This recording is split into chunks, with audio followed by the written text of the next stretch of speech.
Bonjour à tout le monde. Je reviens comme chaque vendredi avec un nouveau sujet de discussion. Et cette semaine, j'ai choisi un sujet qui a été assez controversé, qui reste assez controversé. Nous sommes les créateurs de nos vies. L'idée de faire cette discussion, de porter cette discussion aujourd'hui est venue du fait que pendant la semaine, j'ai publié dans le groupe un petit article qui disait qu'en effet, c'est nous les créateurs de notre vie, c'est nous qu'on attire dans notre vie certains événements, certains problèmes, certaines situations. Et j'ai eu des commentaires pro et contra, et c'est pour ça il y avait des personnes qui me disaient, mais comment c'est possible que nous, on attire nos malheurs. Moi, j'ai pas demandé d'avoir une vie tellement misérable. J'ai pas demandé la souffrance. J'ai pas demandé que mon mari me quitte.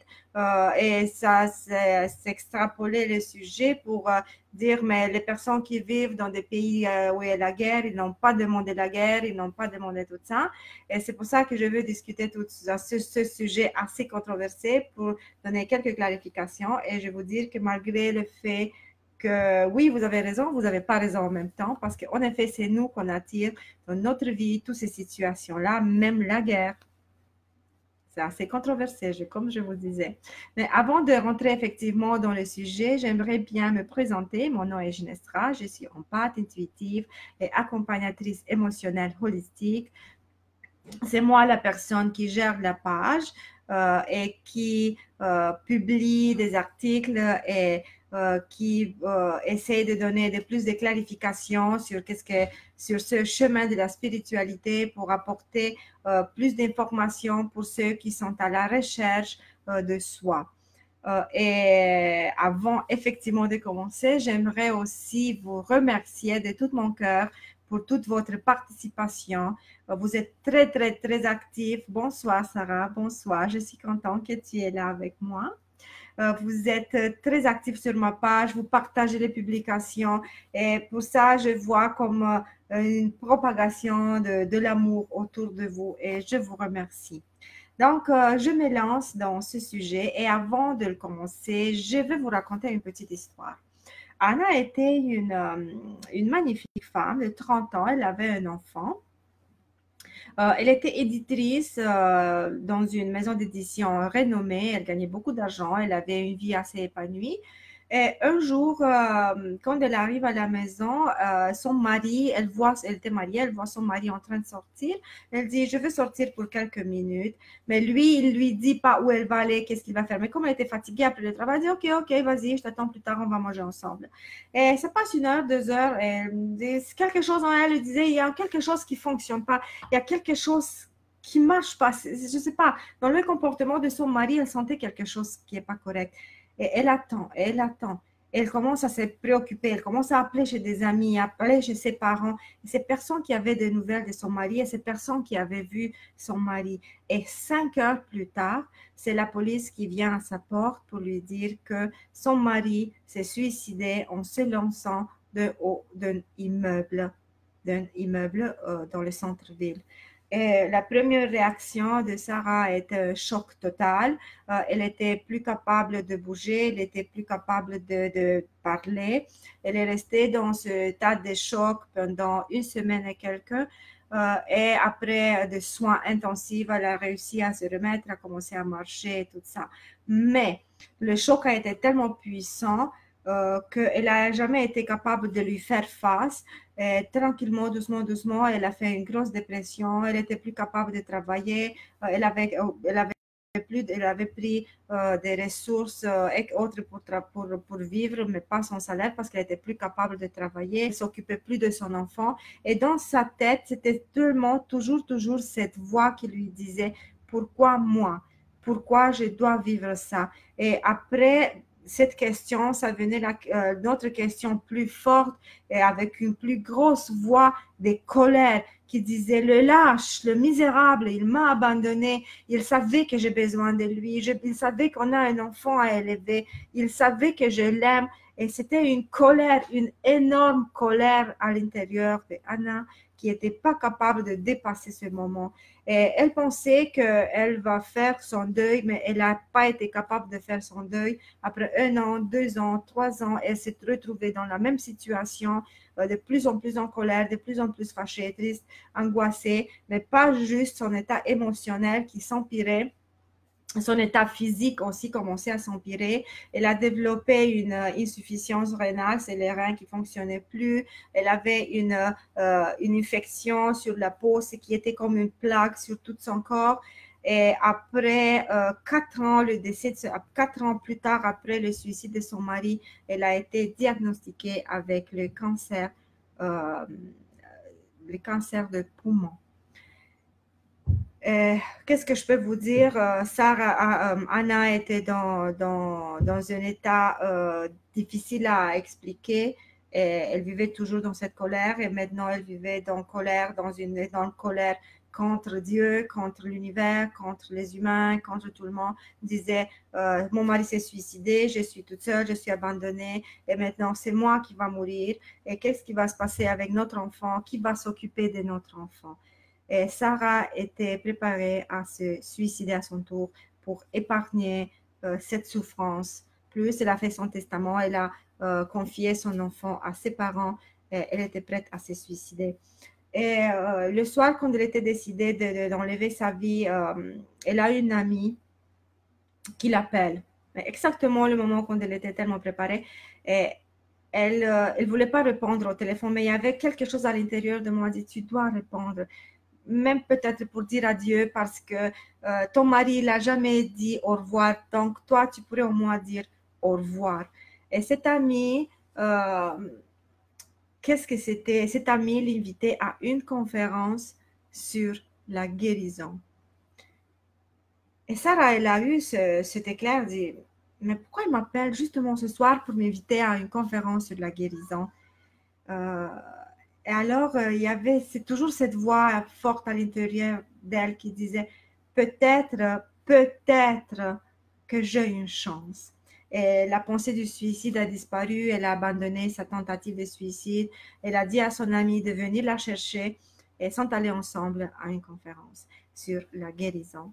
Et cette conférence sur la guérison a changé la vie de Sarah parce que suite aux thérapies, aux stratégies et aux techniques qu'elle a apprises dans cette session, cette conférence, elle a commencé peu à peu à se remettre sur pied. Ça a pris du temps. Ça a pris du temps. Ça lui a pris 4 ans pour réussir à arriver au diagnostic zéro cancer. 4 ans plus tard, elle se retrouvait guérie de toute son insuffisance rénale, sa plaque pour le corps, sur le corps, toutes ces plaques rouges, tout ça avait disparu, mais plus que ça, le cancer avait disparu. Et les médecins ont dit tout simplement, c'est une miraculée, on n'a pas d'explication logique pour qu'est-ce qui s'est passé. Et je vous raconte cette histoire justement parce que je vais vous expliquer les mécanismes qui se cachent derrière l'histoire de Anna et comment elle a réussi à arriver à avoir le cancer et comment elle a réussi à se débarrasser du cancer. Et tout ça se cache dans nos croyances toxiques et tout se cache parce qu'en effet, c'est nous les créateurs de notre vie. Le moment quand Sarah a appris quand Anna, je m'excuse, quand Anna a appris que son mari s'est suicidé, elle est tombée dans un état de victime. Leur relation n'était pas parfaite, mais c'était une relation, elle était une présence. Elle avait déjà accumulé beaucoup de rancœur, beaucoup de colère, beaucoup de souffrance, mais tout ça. Mais le fait que son mari s'est suicidé sans lui dire au revoir, c'était comme la goutte qui a fait renverser le verre. Et alors, elle s'est placée dans une profonde attitude de victime de la vie. Et cette attitude de victime de la vie n'a fait que intoxiquer tout son corps. Et je vais vous expliquer parce que du point de vue scientifique, a été prouvé, il a été vérifié, il a été étudié scientifiquement que chaque émotion négative que nous on génère dans notre corps, elle a un impact sur nos cellules, sur notre fonctionnement biologique de notre corps. chaque émotion. Et si une fois un choc comme ça laisse une énorme empreinte énergétique négative dans notre corps, mais le fait que dans notre tête roule à répétition le même programme de victimes, de colère, d'incapacité de pardonner, ça ne fait que intoxiquer chaque cellule de notre corps au point que on développe les maladies. On développe les maladies. Et c'est ça que Sarah avait fait. Elle avait vécu 4 ans dans un profond état de colère, de honte, d'incapacité de pardonner, cette mentalité des victimes, mais amplifiée au maximum, c'est qui l'a amené dans l'extrême où elle a développé son cancer. Quand elle est allée dans cette conférence, elle a compris le mécanisme, elle a compris que c'est elle qui avait déclenché le cancer dans son propre corps. Et je peux vous dire que le cancer, le gène du cancer, c'est tout le monde qui l'a à l'intérieur de notre corps. C'est tout le monde qui a. Mais son développement s'est produit en fonction du milieu où la personne évolue. Pourquoi? C'est la question, pourquoi certaines personnes le développent, c'est pourquoi d'autres ne le développent pas, quand c'est tout le monde qui l'a déjà dans le corps. Vous comprenez? Donc, c'est l'environnement qui mène à déclencher ces gènes de cancer. Et alors, quand elle a compris que c'est elle qui avait empoisonné son corps, elle a dit, si c'est moi qui est capable de détruire ma vie, c'est moi qui est capable de reconstruire sa vie. Alors, elle a fait un travail à reculons. Elle a commencé à aller dans sa vie, dans son passé, dans son histoire, dans son enfance, pour chercher toutes ces croyances enfuies dans son inconscient, pour chercher toutes ces croyances stockées et cristallisées dans son inconscient qui avaient conduit sa vie et le chemin, la direction de sa vie. Et peu à peu, elle a fait des états, elle a fait des techniques de méditation. Et je vous donne une petite stratégie qu'elle a faite, une des stratégies très, très, très puissantes qui l'ont beaucoup aidée. Ça a été de travailler au niveau énergétique, au centre énergétique. Vous savez que chaque personne a dans son corps les chakras, sont nos centres énergétiques, et les maladies dans notre corps représentent une image directe du débalancement énergétique qui s'est produit dans notre corps. Alors, elle a commencé doucement dans un état de méditation de bénir chaque centre énergétique parce que chaque centre énergétique est relié à un aspect de notre vie, à l'amour, à la sexualité, à la santé, aux croyances. Chaque centre énergétique est relié à quelque chose. Elle a commencé à bénir et à visualiser ces chakras qui sont en pleine santé, qui roule à une vitesse folle et qui brille et qui rééquilibre toute l'énergie et toute sa santé, ça revient. C'était un travail, je vous dis, c'était une stratégie, mais elle l'a fait comme un travail de tous les jours, 2 fois par jour. Elle entrait dans cet état de méditation pour visualiser ses chakras en plein fonctionnement, en pleine guérison. C'est comme elle était en parfaite santé. C'est comme elle était en parfaite santé. Et je vous donne une autre stratégie qu'elle a utilisée. C'était une visualisation consciente de elle a réinventé sa personne, elle s'est réinventée comme personne. Donc, elle allait dans une place, dans la nature d'habitude, elle fermait les yeux debout, elle essayait de faire la méditation debout, et pendant qu'elle fermait les yeux, il imaginait dans sa tête cette nouvelle personne qu'elle veut être.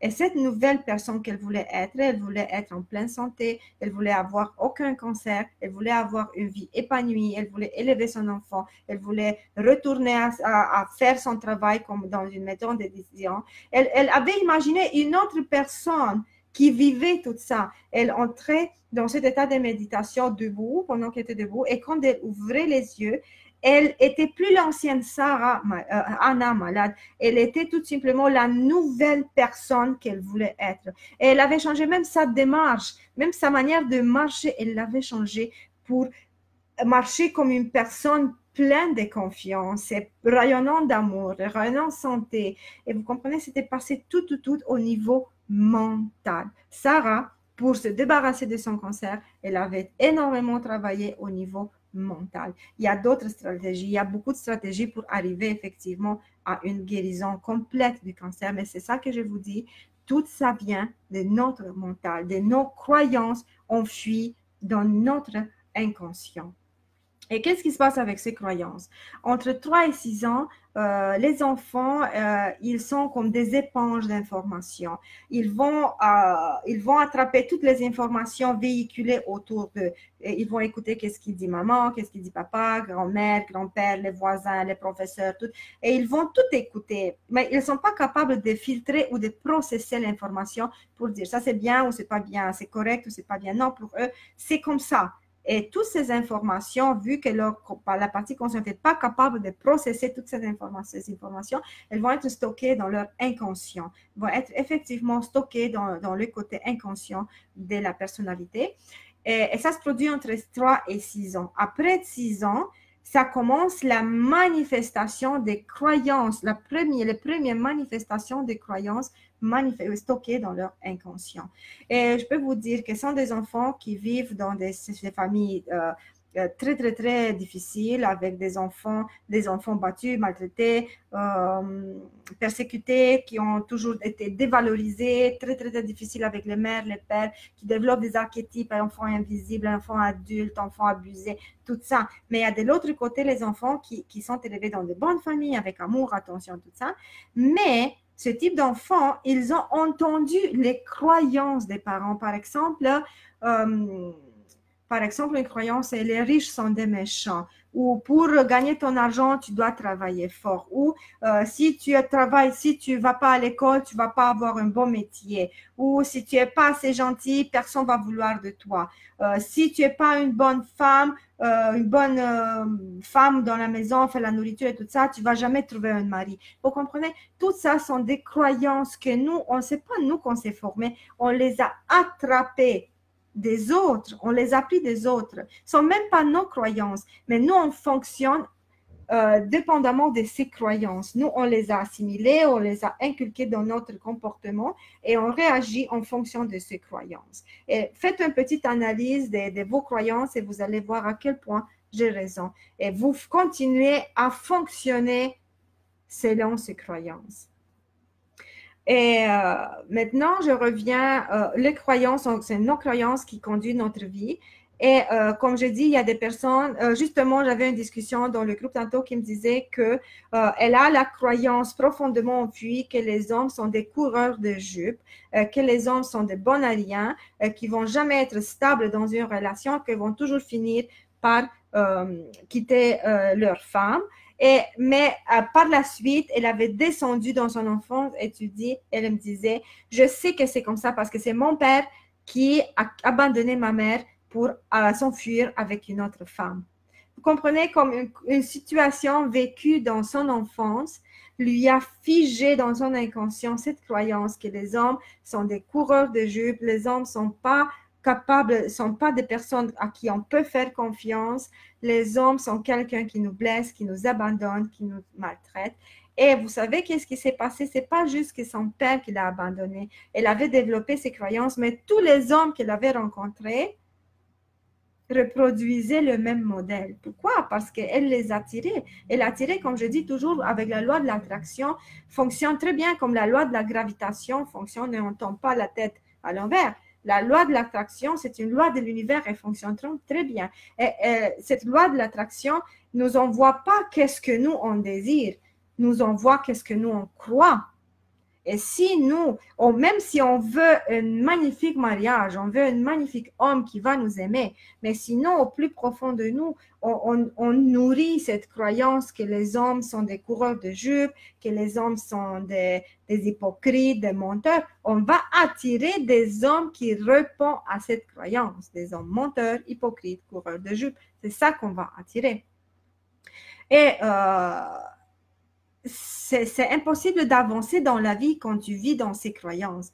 Et oui, en effet, c'est nous qu'on crée, c'est nous les créateurs de notre vie. Comment? À travers ces croyances tellement cristallisées dans notre inconscient. Donc, c'est nous qu'on croit que Osho disait, c'est nous le créateur de notre enfer et de notre paradis, parce que les deux existent en même temps, donc c'est toi qui choisis. Est-ce que tu veux choisir de vivre en enfer ou de vivre en paradis? C'est ton choix, parce que le temps, qu'on fait le choix de vivre dans la mentalité de victime, de vivre tout le monde, toujours selon nos blessures et dans nos blessures, de vivre dans la colère, dans l'accusation des autres. C'est toujours les autres qui sont coupables de notre vie.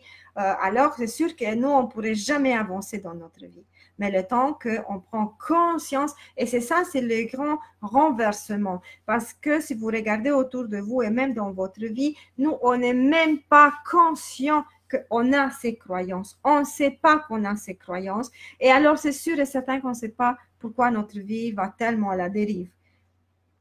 Alors, la première étape, c'est de voir quand tu as un problème dans ta vie, peu importe le domaine, le travail, l'amour, l'argent, les relations, les enfants, les parents, peu importe, tu arrêtes, tu dis stop, je veux voir pourquoi j'ai ce problème. Et tu commences à retracer, à descendre à la racine, aux sources dans ton enfance pour voir quand s'est formée cette croyance. Est-ce qu'elle t'appartient vraiment ou c'est une croyance de tes parents?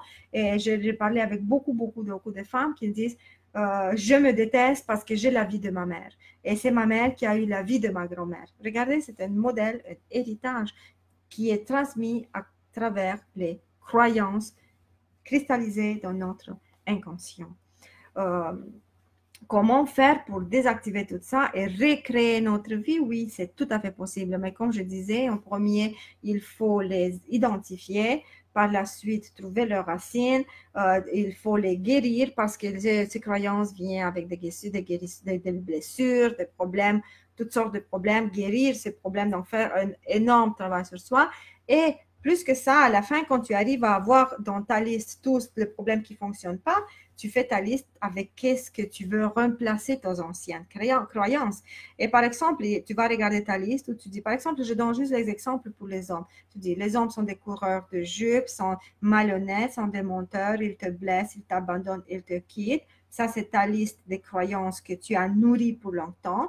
Tu as pris conscience, tu as fait ton travail de pardon, de guérison, de tout ça, mais tu dois avoir avec quoi tu le remplacer. Alors, tu fais ta liste et tu dis, les hommes sont des personnes de confiance, ils t'aiment sincèrement, ils sont des personnes à qui tu fais confiance, et comme ça de suite, tu trouves les qualités que tu veux pour les hommes dans ta vie. Et moi, je vous dis quelque chose, pensez pas que vous allez tout simplement copier-coller, renverser et remplacer une par l'autre parce que ça fonctionne pas comme ça.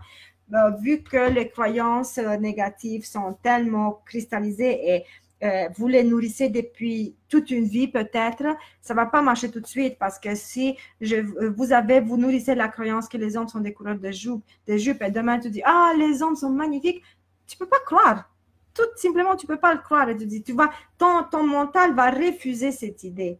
Tu peux pas. Alors tu peux aller graduellement et tu dis oui, les hommes sont des coureurs de jupes, mais vous comprenez, vous allez dire avec mais j'ai une amie qui a un mari qui est vraiment gentil et qui la quitte pas, l'abandonne pas, il est à côté d'elle, elle l'aime.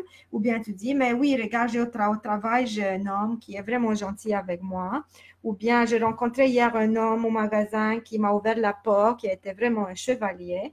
Et regardez comme dans cette croyance que tous les hommes sont des misérables, vous glissez l'idée, vous ouvrez une petite fenêtre au début, vous glissez l'idée que oui, c'est possible que ça existe des hommes gentils. Et dans cette croyance, après par la suite, plus, vous savez, ça se passe un phénomène extraordinaire. Plus vous nourrissez la croyance que l'homme sont gentils, plus vous allez manifester dans votre vie des hommes qui sont effectivement gentils. Et alors, quand vous allez voir que les actes de gentillesse et d'amour et de bienveillance de la part des hommes pour vous se multiplient, là, vous allez effectivement effacer l'ancienne croyance et la remplacer avec la nouvelle parce qu'elle va être soutenue par des actes que vous avez vus, vous avez constatés et le cerveau ne peut faire d'autre chose que de les accepter. Et c'est comme ça que ça fonctionne avec le remplacement de croyances. Mais c'est une technique, c'est un processus qui prend du temps. Ça ne se passe pas d'ici demain. ça se passe d'ici demain. Et je reviens au débat que comment c'est nous qu'on choisit notre vie. Oui, c'est nous qu'on choisit notre vie parce qu'on entretient ses croyances.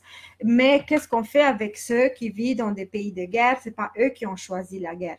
Mais moi, je vous dis maintenant que l'être humain, c'est pour ça que je suis accompagnatrice holistique. Je veux dire que je travaille au niveau émotionnel, mental, comportemental et spirituel. Et pour arriver à comprendre tout ça, on est obligé de faire un arrêt dans le monde spirituel, dans les notions de la spiritualité pour comprendre que nous sommes des âmes incarnées dans un corps physique.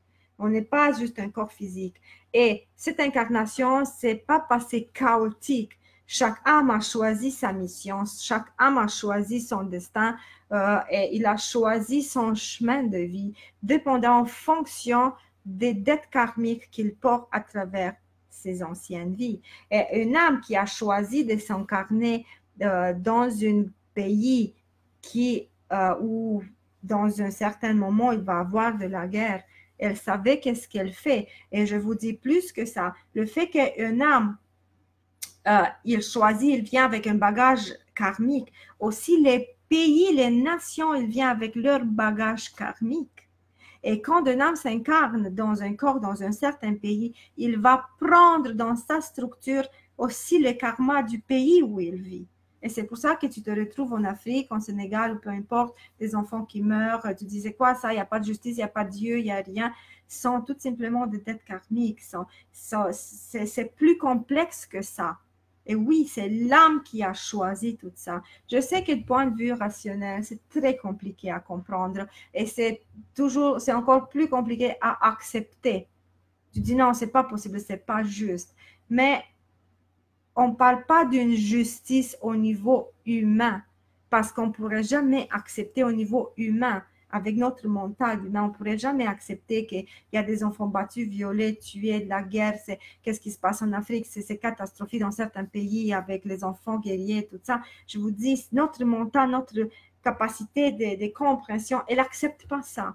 Mais pour accepter et comprendre, il faut aller au niveau spirituel, il faut aller plus haut, il faut monter et regarder que c'est une dette karmique de certaines âmes qui ont choisi de s'incarner dans ces régions sur la planète. Et elles vivent tout ça, elles vont laver une énorme partie de leur karma. Vous comprenez? Donc, c'est comme ça que ça fonctionne. Et c'est pour ça que dans chaque chose, chaque guérison, chaque blessure, dans tout ce que nous, on veut faire, et surtout sur notre chemin pour avancer dans la vie, c'est très important d'intégrer cette notion spirituelle. Pourquoi? Parce qu'elle peut nous apporter la paix. Justement, j'ai eu une question, comment trouver la paix dans ma vie? Comment trouver la paix dans ta vie? Ça, c'était une très bonne question. Pour cette question, moi, j'ai cherché des réponses très longtemps, quand j'étais profondément plongée dans la nuit noire de l'âme, où j'étais d'ailleurs restée 5 ans. Et c'était affreux. Et ma seule question était comment je trouve la paix. Et la paix, tu la trouves quand tu arrives à accepter, quand tu arrives à accepter ta vie. Et tu ne peux pas accepter ta vie si tu ne vas pas intégrer cette composante spirituelle où tu dis c'est mon âme qui a choisi ce chemin. C'est le seul moyen de trouver, pour moi, ça a été le seul moyen d'accepter ma vie et de faire la paix avec ma vie, de faire les pardons dans ma vie et de sortir de ce cercle vicieux où je tournais en rond dans la mentalité de victime. Donc, j'ai choisi ma vie, j'ai choisi de guérir, j'ai choisi de sortir de l'emprise de la souffrance et de construire une nouvelle vie. Et c'est pour ça que je dis, nous sommes les créateurs de notre vie. Oui, nous sommes les créateurs de notre vie parce qu'on vient avec un bagage, on a une voie principale et des voies secondaires, mais c'est à nous de choisir le chemin qu'on va prendre.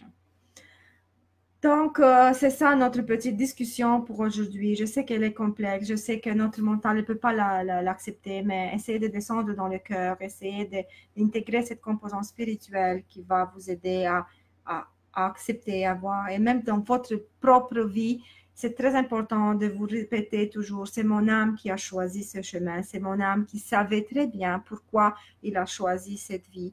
Et quand vous allez intégrer cette composante spirituelle, je vous garantis qu'une profonde paix va se produire, une profonde paix va vous envahir et vous allez trouver plus facile à concilier tous les problèmes de votre vie. Euh, Comme d'habitude, je dis que si vous êtes intéressé à participer à plus de discussions, à des sujets plus intéressants et aussi poser vos questions dans un groupe plus interactif, je vous invite dans les deux groupes que moi je gère, c'est Éveil, Amour et Féminin Sacré, exactement comme la page, et les empathes éveillés, justement parce que je suis empathe. Je vous invite dans ces groupes, participer à nos discussions, vous pouvez exposer vos problèmes, vous êtes toujours dans un espace rempli d'amour où il n'y a personne qui va vous juger et que vous allez trouver beaucoup de compréhension et vous pouvez vous ouvrir d'une manière que peut-être dans votre entourage, vous n'avez pas la force, justement parce qu'il y a cette peur de jugement. Donc, c'est ça pour aujourd'hui. Je vous remercie d'être là, de regarder, même pour ceux qui vont regarder l'enregistrement. Et je vous envoie tout mon amour. À la semaine prochaine, à vendredi prochain, avec un nouveau sujet de discussion. Au revoir.